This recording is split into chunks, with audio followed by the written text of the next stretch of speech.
নমস্কার, আপনারা দেখছেন লামডিং টাইমসের অনুষ্ঠান হেলথ টাইমস। আর এবার হেলথ টাইমস অনুষ্ঠানে আমরা যে বিষয়ে জানার চেষ্টা করব সেটা হচ্ছে যে হঠাৎ করে জ্বর লামডিংয়ে দেখা গেছে বেশ কয়েকদিন ধরে জ্বরের রোগীর সংখ্যা ভীষণ বেড়েছে। আর এই জ্বরটা নাকি খুব গায়ে মানে বডি পেন করে জ্বরটা হয়। আর এই জ্বর সম্বন্ধে আমরা জানবো। আজ আমাদের সাথে আছে আমাদের সকলের পরিচিত ডক্টর রবি স্যার ঘোষ। ডক্টর রবি ঘোষ, নমস্কার। নমস্কার। Welcome to Lumding Times. তো আজ আমরা জানার চেষ্টা করবো আপনার থেকে যে এই যে হঠাৎ করে লামডিংয়ে যে জ্বরের মানে পেশেন্টগুলোর সংখ্যা বাড়ছে, এই জ্বরটা আপনারা পেয়েছেন, এই জ্বরের পেশেন্ট, তো কী বলবেন এই জ্বর সম্বন্ধে একটু বলুন যে হঠাৎ করে এই জ্বরটা কী জ্বর? অ্যাকচুয়ালি বেসিক্যালি এটা লামডিং কোয়াইট নিউ, আর এই যে এক প্রকারে ভাইরাল বলে আমরা সাসপেক্ট করেছি। অ্যাকচুয়ালি ডায়াগনোসিস হয়নি, বাট ওনার সিমটমসগুলো ভাইরাল ফিভারের মতনই। জ্বরটা খুব বেশি জ্বর আসে। জ্বরটা আপনি প্যারাসিটামল বা কিছু খেলেন, খাওয়ার পরে আপনার জ্বরটা সাবসাইড হয়, তারপরে নেক্সট কমপ্লিকেশন আসে, আপনার জয়েন্টগুলো ব্যথা করে, হাঁটাচলা করতে পারা যায় না, উইকনেস আসে, তারপর জয়েন্টগুলো ফুলে ওঠে। তো মোটামুটি 3 থেকে 4 দিনের মধ্যে জ্বরটা আবার সাবসাইড হয়ে যায়। আচ্ছা, মানে এই জ্বরের লক্ষণটা, জ্বরটা কি এখন পর্যন্ত স্পষ্ট হয়নি আর কি? না, ভাইরাল ফিভার বলে সন্দেহ করা হচ্ছে। কোন ধরনের ভাইরাস এটা বলা যায়নি, কোনো ব্লাড কালচার বা সেই তো কিছু করা হয়নি। আচ্ছা, আর এটার মানে লক্ষণগুলো কি ধরনের হয় থাকে? যখন জ্বর আসবে আপনার শরীর ব্যথা করবে, মাসল পেন, জয়েন্ট পেন, তারপর জয়েন্টগুলো ফুলে যাবে। এবং আমি এরকম দেখেছি জ্বর আসার আগেও জয়েন্ট পেন হয়েছে, তারপর আবার জ্বর আসছে, সেরকম দেখা যাচ্ছে। আচ্ছা, এই জ্বরটা আমি আমাদের লামডিং টাইমসের মাধ্যমে আমরা অ্যাওয়ারনেস করার চেষ্টা করছি, আপনাদেরকে একটু সচেতন হওয়ার চেষ্টা করছি। কারণ প্রত্যেক বাড়িতেই আজকাল বাচ্চারাও থাকে, স্কুলের বাচ্চারাও থাকে, সবার কাছে শুধু বাচ্চারা না, আপনি সুস্থ থাকুন, আপনার বাচ্চাকেও সুস্থ রাখুন, পরিবারকে সুস্থ রাখুন, সমাজকে সুস্থ রাখুন, আমরা এটাই চাই। তার জন্যই আজকে আমরা ডক্টর স্যার থেকে আমরা একটু জানার চেষ্টা করছি। আরেকটা কথা, এই জ্বরটা যখন আসে তো অনেকে কি করে, ফার্মেসিতে গেল, জ্বরের ওষুধ খেলো, সাথে একটা অ্যান্টিবায়োটিক খেয়ে দিল, তো চট করে অ্যান্টিবায়োটিক খাওয়াটা উচিত কি না? ইভেন যে কোনো জ্বরে অ্যান্টিবায়োটিক খেতে লাগে না। কারণ আমরা বলি যে আনটিল আনলেস আপনার ব্লাড টেস্ট করছেন, যেরকম সিবিসি পরীক্ষা করে আমরা যখন দেখি টিসি ডিএলসি এগুলো হাই থাকে, তখন আমরা চিন্তা করি যে অ্যান্টিবায়োটিক লাগবে। কিন্তু এমনি যদি এই জ্বরটাতে যদি আপনি অ্যান্টিবায়োটিক খান, আপনার উইকনেসটা আরও বাড়ে যাবে, আপনার ইমিউনিটি সাপ্রেশন হবে, প্লাস আপনার যে ভিতরে টি সেলের ফাইটিং ক্যাপাসিটি আছে সেটা কমে যাবে।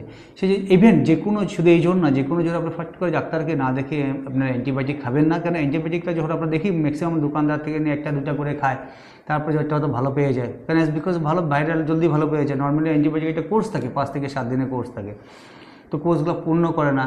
তো এই যে সাধারণ অ্যান্টিবায়োটিকগুলো কী হয়, আমাদের সমাজে একটা জিনিস দেখা গেছে যে অ্যান্টিবায়োটিক রেজিস্ট্যান্স ফিভার। তো অনেক সেরকম আমরা কি মিস ইউজ অফ অ্যান্টিবায়োটিক হওয়ার জন্য সমাজে এখন সামান্য অ্যান্টিবায়োটিক দিয়ে অনেক সময় অনেক অ্যান্টিবায়োটিক দিয়ে যেগুলো রোগকে ভালো করা যায় সেগুলো আমরা ভালো করতে পারছি না। সেম এই জ্বরের জন্য মানে মেনলি আমরা দেখে গেছি বডি ওয়েট হিসাবে প্যারাসিটামল দেওয়া হয়। সিম্পল প্যারাসিটামল আমরা রিহাইড্রেশন করতে বলি, ওআরএস খেতে বলি, আমরা বলি যে কোভিড প্রোটোকল ফলো করো, আমরা বলি যে যোগা করো, ব্রিদিং এক্সারসাইজ করো ইমিউনিটি বুস্ট আপ করার জন্য।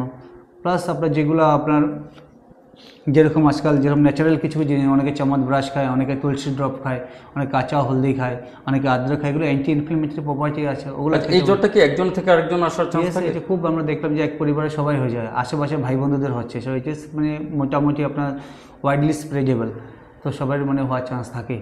আচ্ছা, তো বিশেষ করে বাচ্চাদের কি ধরনের সাবধানতা করা উচিত আর কি জিনিসটা? বাচ্চাদেরকে আপনি মেনলি বেসিক্যালি ঘরে যদি কোনো অ্যাডাল্টের হয়, আমি বলবো ওনাকে মাস্ক পরে দেন, কারণ যদি হাওয়া এয়ারবোন হতে পারে, হাওয়া বা ছোঁয়াছুঁই থেকে হতে পারে, যেমন সর্দি বা কিছু জাতীয় কিছু হয়েছে। সো আপনি কোভিড প্রোটোকল, যেমন আমরা করোনাতে আমরা সাফার করেছিলাম, আমরা যদি কোভিড প্রোটোকল ফলো করি, any kind of viral fever আমরা বহুত ক্ষেত্রে হ্যান্ড ওয়াশ বরাবর করা, তারপরে মাস্ক লাগানো, মানে হাইজেনিক লিভিং স্টাইলটা রাখতে হবে। এবং আমার জ্বর হয়েছে, আমি ঘরে আইসোলেশন থাকি, আমার কমিউনিটিতে যাওয়ার কোনো দরকার পড়ে না, কারণ আমার তো দায়িত্ব আছে সমাজের প্রতি। আমি ইনফেকশন পেয়েছি, why I have to spray to the world.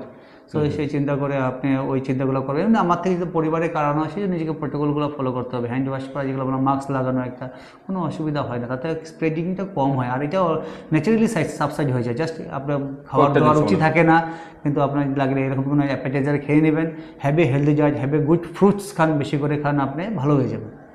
Thank you very much Lumding টাইমসকে সময় দেওয়ার জন্য। ধন্যবাদ। তো আমরাও চেষ্টা করেছি আপনাদেরকে একটু ইনফরমেশন দেওয়ার জন্য, একটু অ্যাওয়ারনেস করার জন্য।